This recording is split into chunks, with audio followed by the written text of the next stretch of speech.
আসসালামু আলাইকুম রহমতুল্লাহি ওয়া বারাকাতুহু। সম্মানিত প্রিয় মুসলিম ভাই ও বোনেরা, আজকে আপনাদের মাঝে আলোচনা করব পাঁচ ওয়াক্ত নামাজের সময়সূচি, তাহাজ্জুদ, সেহরির শেষ সময়, ইশরাক, চাঁদের নামাজের সময়সূচি, ইফতারের শেষ সময়, নামাজের নিষিদ্ধ ওয়াক্তসমূহ, সূর্যোদয় সূর্যাস্তের সময়সূচি, প্রত্যেকটা জেলা বিভাগ করে নামাজের সময়সূচি। তো আজকে সোমবার 2 মার্চ 2026 ইংরাজি, 17 ফাল্গুন 1432 বাংলা, 12 রমজান 1447 হিজরি। ঢাকায় মতো পার্শ্ববর্তী এলাকার নামাজের সময়সূচিগুলো তুলে ধরবো।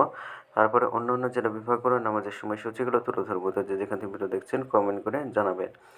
আজকে ঢাকার মধ্যে পার্শ্ববর্তী এলাকার ফজরের নামাজের রক্ত শুরু হবে 5টা 38 মিনিটে, শেষ হবে 6টা 19 মিনিটে।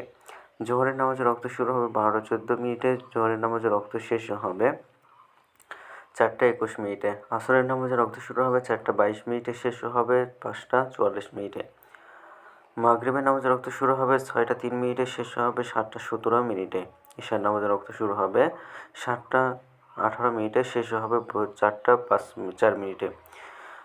ঢাকার মধ্যে পার্শ্ববর্তী এলাকার সেহরির শেষ সময় হলো 5টা 5 মিনিটে, আর ইফতারের সময় হলো সন্ধ্যা 6টা 3 মিনিটে।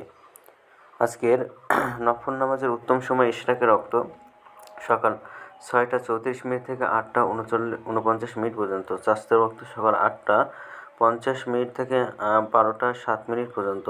এবং তাহাজ্জুদ নামাজের রক্ত উত্তম সময় রাত 1টা 26 মিনিট থেকে ভোর 5টা 4 মিনিট পর্যন্ত। নামাজের নিষিদ্ধ রক্ত হলো 3টার সময়, সকালে 6টা 20 থেকে 6টা 33 মিনিট পর্যন্ত, দুপুরে 12টা 8 থেকে 12টা 13 মিনিট পর্যন্ত এবং সন্ধ্যায় 5টা 45 মিনিট থেকে 5টা 1 মিনিট পর্যন্ত। এছাড়া ঢাকার মতো পার্শ্ববর্তী এলাকার নামাজের সময়সূচি এখন আলোচনা করব। বিভাগীয় শহরের জন্য বিগত সময়ের সঙ্গে যেসব বিভাগের সময় আপনারা যোগ বিয়োগ করবেন তাহলে অর্থাৎ আপনারা বিয়োগ করবেন চট্টগ্রাম 5 মিনিট এবং সিলেটের 6 মিনিট কম করবেন। ঢাকার মতো পার্শ্ববর্তী এলাকায় যে আমাদের সময়সূচিটা রয়েছে সেখানে চট্টগ্রাম 5 মিনিট এবং সিলেটের 6 মিনিট কম করবেন। যোগ করবেন সঙ্গে 3 minute, Rajshahi, Chittagong, 8 minute, Barishal 1 minute বেশি করবেন।